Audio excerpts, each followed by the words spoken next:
مولانا صاحب یہ وضاحت فرما دیں کہ کیا ایک سنی لڑکی شیعہ لڑکے کے ساتھ شادی کر سکتی ہے؟ شیعہ لڑکا صحابہ کو برا بلا نہیں کہتا اور حضرت علی کو خدا نہیں کہتا، اس کا عقیدہ بنیادی طور پر وہی ہے جو میرا ہے، لیکن ہمارے فرقوں کے مختلف نام ہیں۔ میں نے آپ کا خطبہ سنا جس میں آپ نے وحدت کی بات کی، کیا ایسا ہو سکتا ہے کہ ہم نے لاہور کے مختلف جامعات سے پوچھا ہے، ان کے مطابق یہ صحیح نہیں؟ مجھے اس کے نہ ہونے کی کوئی وجہ سمجھ میں نہیں آتی،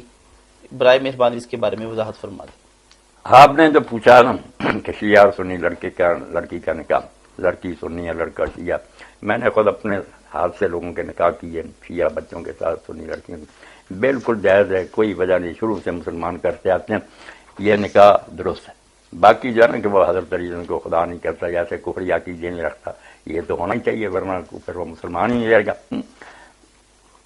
جو اتحاد کی بات کی میں نے، وہ ممکن ہے جو جامعات کہتے ہیں نا، وہ بھی ٹھیک ہے کہ اگر یہ مانا لیا جائے نا کہ وحدت کا، کہ لوگ سارے اپنے خیالات چھوڑ کر ایک خیال پر آ جائیں، تو یہ بات تو کبھی ہو نہیں سکتی۔ اللہ تعالیٰ نے ذہن مختلف بنائے ہیں، سوچ جو ہے نا الگ الگ ہے، معلومات بھی لوگوں کے پاس علیحدہ علیحدہ ہے، اس لیے رائے کا اختلاف تو ہوگا۔ اتحاد کے لیے صرف یہ ہے ضروری کہ لوگ اپنی رائے پر قائم رہتے ہوئے دوسروں کے لیے بھی گنجائش نکالیں کہ یہ بھی مسلمان ہیں، انہیں بھی اللہ رسول سے جو ملا یہ اس کو صحیح سمجھتے ہیں، جن روایتوں پر انہیں اثار کرتے ہیں یہ اس کے مقابلے میں دوسری روایتوں کو ترجیح دیتے ہیں، مانتے سب اللہ رسول کی ہیں، بھائی ہمارے بالکل اتحاد ہے، جنازے پڑھیں، نمازیں ایک دوسرے کے ساتھ پڑھیں، رشتے ناطے کریں،